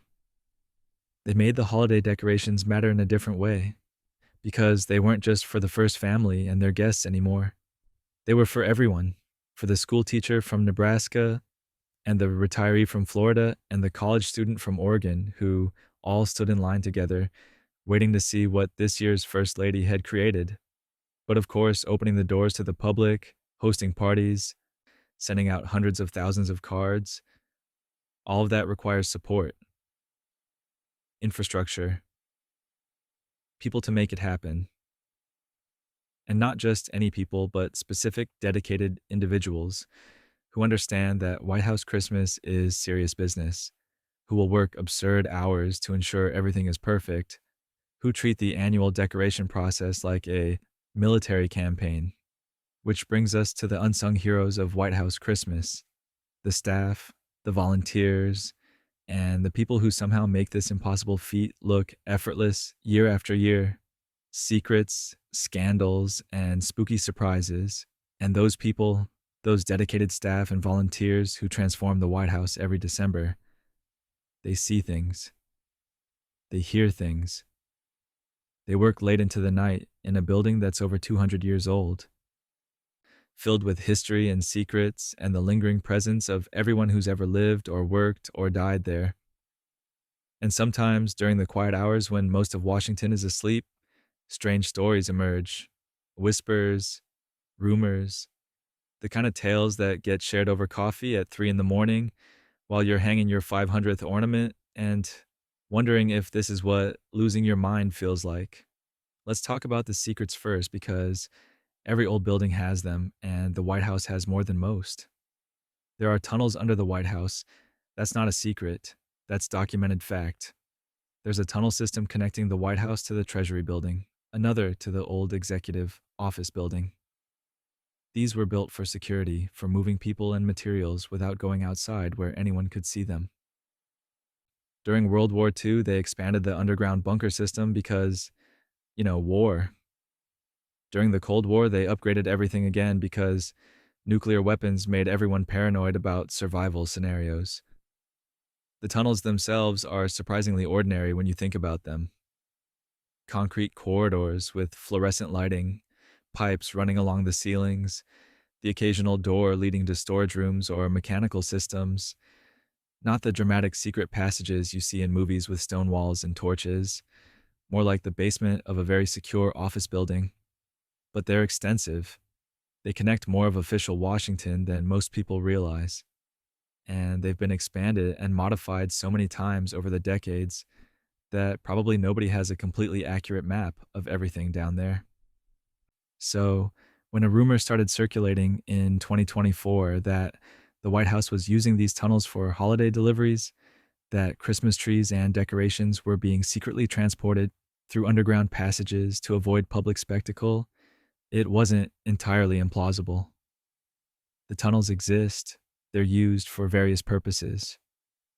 Why not use them for bringing in massive Christmas trees without disrupting traffic or creating security concerns? Except that's not really how it works. The official White House Christmas tree, the big one that goes in the Blue Room, arrives in a very public ceremony. Horse-drawn carriage, First Lady greeting it, photos and videos posted on social media. The whole point is the spectacle, the tradition, the visible continuation of something that's been happening for decades. Sneaking it through a bunker would defeat the purpose, but staff members will tell you, if you ask them after a few drinks, or during those exhausted 3 a.m. decorating sessions, about Santa's shortcut. The loading dock areas, the service entrances, the routes through the ground floor and basement that allow enormous trees and hundreds of boxes of decorations to move through the building without going through the main public spaces. It's not tunnels exactly. More like a network of service corridors that most visitors never see. The behind-the-scenes infrastructure that keeps any large building functioning. And yes, some of those corridors are underground. Some of them connect to the tunnel systems. So technically, Christmas deliveries do move through subterranean passages, just not in the dramatic secret operation way the rumors suggested. It's more mundane than that. more practical, just workers moving stuff efficiently through a building that was designed in part to allow for exactly this kind of behind the scenes logistics. The Santa's shortcut nickname persists, though, because staff members have a sense of humor about their work. When you're carrying a 9-foot wreath through a basement corridor at 11 p.m. on Thanksgiving weekend, you might as well pretend you're helping Santa. It makes the exhaustion slightly more bearable. There's also the matter of the White House vault system, which sounds dramatic, but is really just secure storage areas in the basement where valuable items are kept. Historical china, silver services, art that's not currently on display, ceremonial objects used for state dinners. It all has to go somewhere when it's not being used. During the holidays, these vaults get opened more frequently because the staff needs access to special serving pieces for parties, specific decorative items that only come out in December, historical ornaments that are too valuable to display all year but make appearances during the Christmas season. Security protocols around these vaults are strict. You can't just wander down there and poke around. But staff members who work the holiday season, especially those who've been there for multiple administrations, develop a kind of institutional knowledge about what's stored where, which ornaments have interesting histories, which serving pieces were used by which presidents.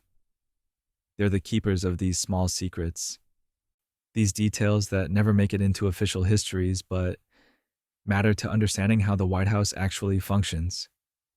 But some of the stories that circulate during White House Christmas aren't about logistics or tunnels or storage vaults. They're about ghosts. The White House is famously haunted, or allegedly haunted, or people have reported unusual experiences there for over a century, haunted, which is as close to an official position as you're going to get from the National Park Service. Abraham Lincoln's ghost is supposedly the most active, seen, or sensed by numerous people over the decades. Winston Churchill allegedly refused to stay in the Lincoln bedroom after seeing Lincoln's ghost standing by the fireplace. Eleanor Roosevelt claimed she felt Lincoln's presence. Multiple staff members have reported strange occurrences in rooms associated with Lincoln. Queen Wilhelmina of the Netherlands, staying at the White House during World War II, reported answering a knock on her bedroom door in the middle of the night and seeing Lincoln's ghost in the hallway wearing his top hat. She fainted, or claimed she fainted. The story has been repeated so many times that it's become part of White House lore, though the exact details vary depending on who's telling it. Theodore Roosevelt, Lyndon Johnson, and Ronald Reagan all reportedly mentioned sensing Lincoln's presence at various times. Reagan's daughter Maureen and her husband both claimed they saw a ghostly figure they believed was Lincoln. Lady Bird Johnson said she felt Lincoln's presence while watching a television program about his death. These aren't just random tourists claiming they saw something. These are people who lived in the White House, who spent significant time there, who weren't looking for ghost stories, but had experiences they couldn't easily explain. And then there's the story of the Christmas tree in the Lincoln bedroom.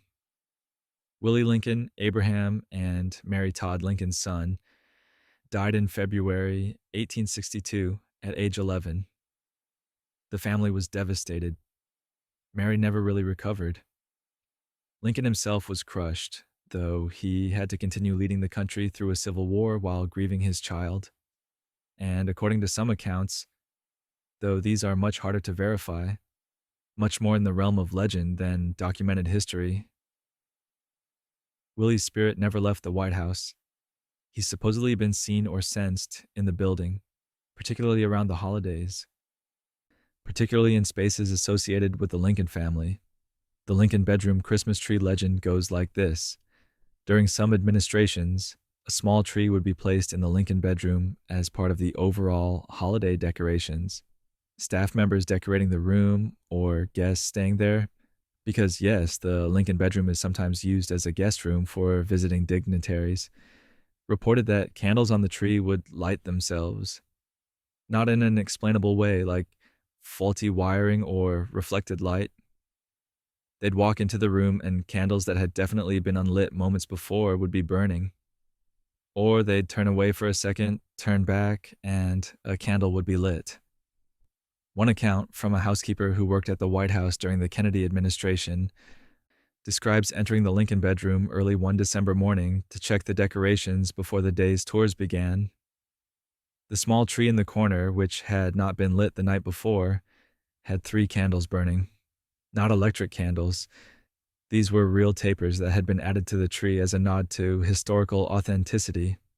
The housekeeper extinguished them, checked that no one else was in the room, and left to continue her rounds. When she returned 20 minutes later, one of the candles was lit again. She reported it to her supervisor, who suggested she'd been mistaken about extinguishing it completely. But the housekeeper insisted. She knew what she'd seen. She'd blown out that candle, watched the smoke rise, made certain it was out.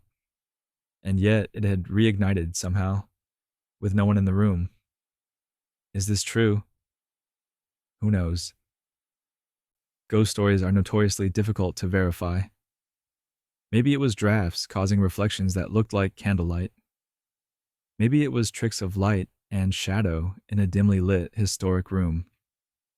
Maybe it was exhausted staff members seeing things after working 18-hour shifts during decoration week. Or maybe, just maybe, the ghost of an 11-year-old boy who died during Christmas season and loved the holiday was trying to participate in the only way he could. Eleanor Roosevelt, who lived in the White House from 1933 to 1945, reported feeling Lincoln's presence multiple times. She'd be working in her study late at night and sense someone standing behind her. She'd turn around and see no one, but the feeling of a presence would persist. She mentioned this in her autobiography and in interviews, not as something frightening, but as something oddly comforting. Like Lincoln was checking on how things were going, making sure the country was in good hands. Other staff members reported similar experiences: cold spots in rooms, the sense of being watched, doors opening or closing with no apparent cause, the sound of footsteps in empty hallways. Most of these reports cluster around certain rooms and certain times of year. The Lincoln bedroom, obviously. The second-floor hallway where Lincoln used to pace during the war years, reading telegrams from the front. And, interestingly, during the Christmas season, when the White House is most active, most alive with people and energy and purpose, during Christmas, when the White House is transformed with decorations and filled with more people than usual, when the building's energy changes and becomes more festive and chaotic, the ghost stories seem to multiply. Maybe it's just that more people are in the building, increasing the odds that someone will have a strange experience. Maybe it's that the late nights and exhaustion make people more susceptible to seeing patterns where none exist. Or maybe ghosts, if they exist, are drawn to celebrations, to moments of joy and life that remind them of what they've lost. The Lincoln ghost stories are the most famous, but they're not the only ones. Dolly Madison's ghost supposedly guards the Rose Garden, getting upset when anyone tries to change it. Edith Wilson allegedly appeared to staff members during the Eisenhower administration, making sure they were taking proper care of the building she'd once managed. Abigail Adams's ghost has been reported in the East Room, hanging laundry just like she did when the White House was new and barely finished. Andrew Jackson's ghost allegedly haunts his former bedroom, cursing audibly, which, if true, is very on brand for Jackson. But ghosts, however entertaining as stories, are unprovable and ultimately harmless. Scandals, on the other hand, those are documented, those are real. And the White House has had its share of holiday-adjacent scandals over the years. Warren G. Harding, president number 29, served from 1921 until his death in 1923. And Harding's administration was, to put it mildly, a mess. Corruption scandals, kickback schemes, the Teapot Dome scandal that would eventually send his Interior Secretary to prison. Harding himself wasn't necessarily the most corrupt. He seems to have been more incompetent than malicious. more guilty of trusting the wrong people than of personally stealing. But his presidency was a disaster, and Harding liked to gamble, poker specifically. He'd host poker games in the White House, inviting friends and political associates, playing for actual stakes. Which, fine. Presidents are allowed to have hobbies, but there's a persistent story, difficult to fully verify, but mentioned in enough accounts that it has some historical basis, that Harding once lost a set of White House china in a poker game. White House china, historic, expensive government property china. He bet it in a poker game and lost. The story doesn't specify which set of china. Different administrations commissioned different patterns, so the White House had accumulated quite a collection by the 1920s. But the idea that Harding was sitting in the White House, probably slightly drunk, definitely making bad decisions, and decided that betting historic china was acceptable gambling stakes. That's both horrifying and completely believable, given what we know about his judgment. Whether this happened during the Christmas season specifically is unclear.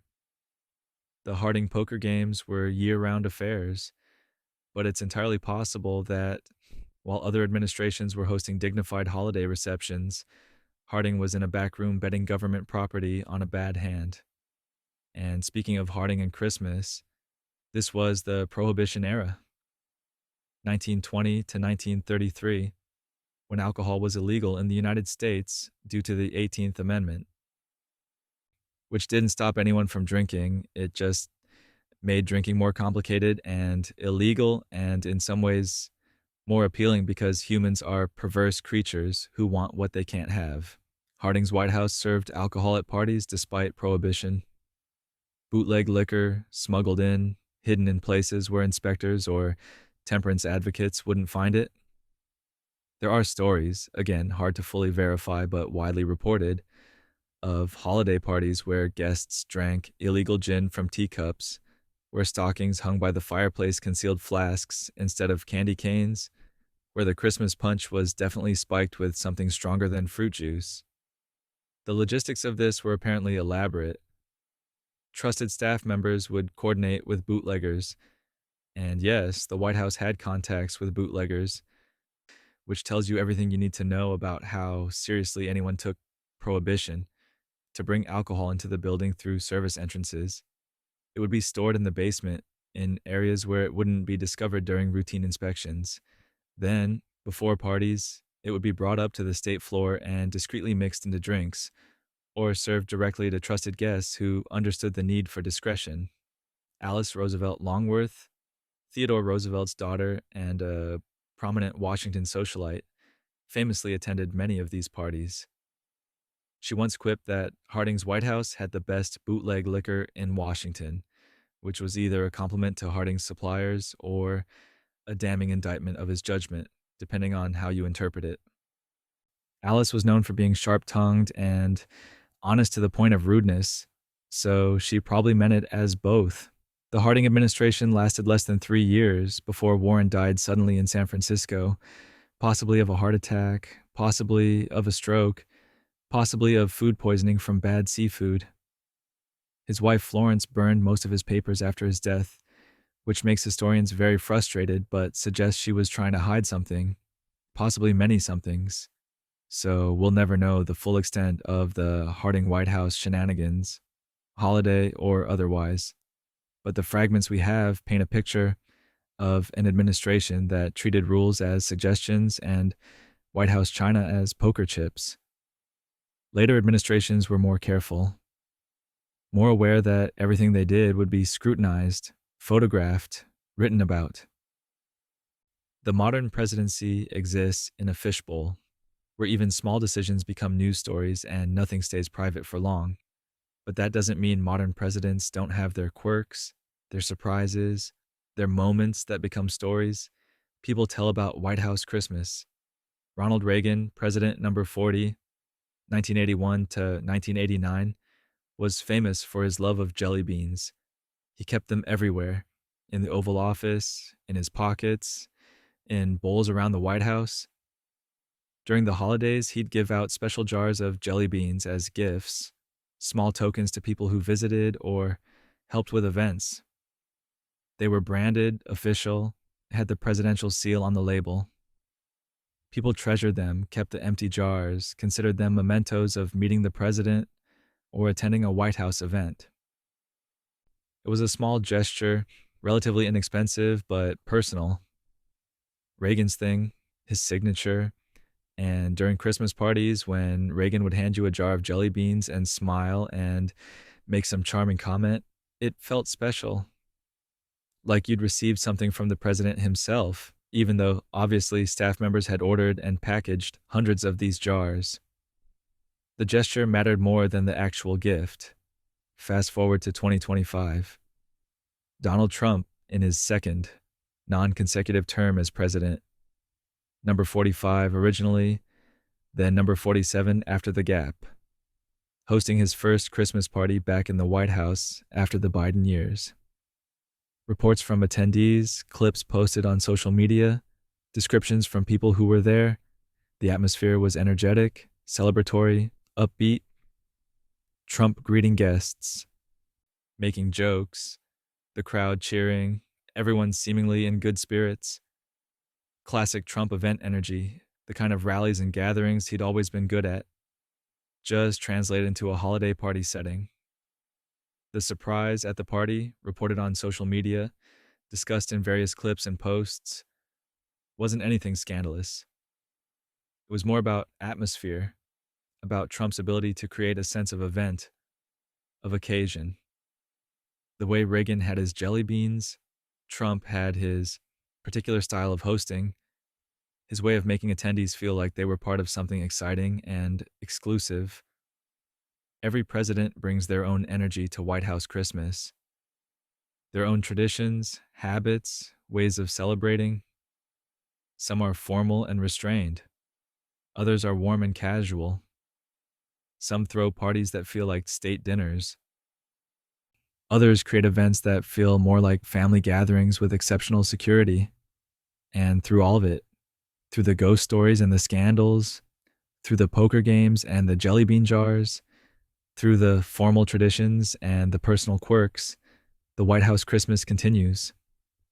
It adapts to each administration, absorbs each president's personality, becomes something slightly different every 4 or 8 years, while still maintaining the core traditions that have built up over more than a century.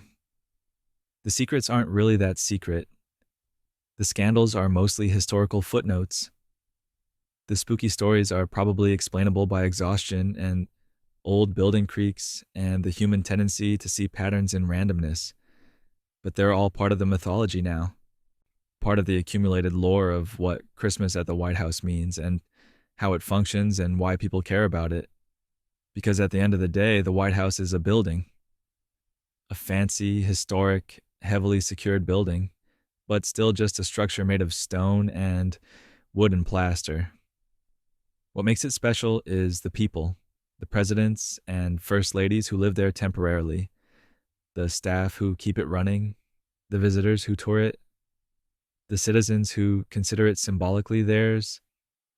And during Christmas, all of those people, living and allegedly dead, past and present, contribute to creating something that's become larger than any individual administration. The volunteers who spend their Thanksgiving weekend decorating instead of being with their families, they're creating the experience. The staff members who work brutal hours to make sure every detail is perfect, they're maintaining the tradition. The visitors who wait in line in December cold to see the decorations for 20 minutes, they're participating in the collective ritual. The first ladies who pour their energy and taste and vision into creating each year's theme, they're adding their chapter to an ongoing story. And yes, occasionally someone sees a ghost, or hears about a president losing China in a poker game, or discovers that Christmas trees arrive through basement corridors that feel appropriately mysterious. Those stories add flavor. They make the whole thing more interesting, more human, more connected to the messy reality of how things actually work versus how we imagine they work, but the core of it, The reason White House Christmas matters, the reason people care about the decorations and the parties and the traditions, is that it represents continuity. Year after year, administration after administration, through wars and depressions and scandals and triumphs, Christmas happens at the White House. The traditions evolve but persist. New elements get added while old ones are maintained. And for a few weeks each December, Americans can look at photographs of the decorated White House and think, that's ours. That belongs to all of us. That's part of our shared national experience, which is a nice thought to hold on to as we move into discussing what might be the most ambitious, most excessive, most absolutely over the top aspect of modern White House Christmas. The decorations themselves, in all their massive, glittering, occasionally controversial glory. And that brings us to the present, a White House Christmas that would be utterly unrecognizable to John Adams or Abraham Lincoln, or even Calvin Coolidge with his mechanical horse. 51 trees, miles of ribbon, gingerbread architecture that requires engineering degrees, themes and color schemes, and volunteer armies transforming the building every November, while most of America is just trying to figure out what to cook for Thanksgiving. We went from maybe put up some greenery to let's create a winter wonderland that requires its own Wikipedia page in about 200 years, which seems fast when you think about it, but also very American. Because if we're going to do something, we're going to do it completely, excessively, with more ornaments than strictly necessary, and enough lights to be visible from space. So the next time you see photographs of the White House decorated for Christmas and think, that seems like a lot, just remember, it used to be nothing. Literally nothing. Just a president, some pine branches, and the vague hope that next year might be slightly less exhausting. We've come a long way since then. Sleep well. And be grateful you're not responsible for hanging 10,000 ornaments while the entire country judges your taste in ribbon. Good night.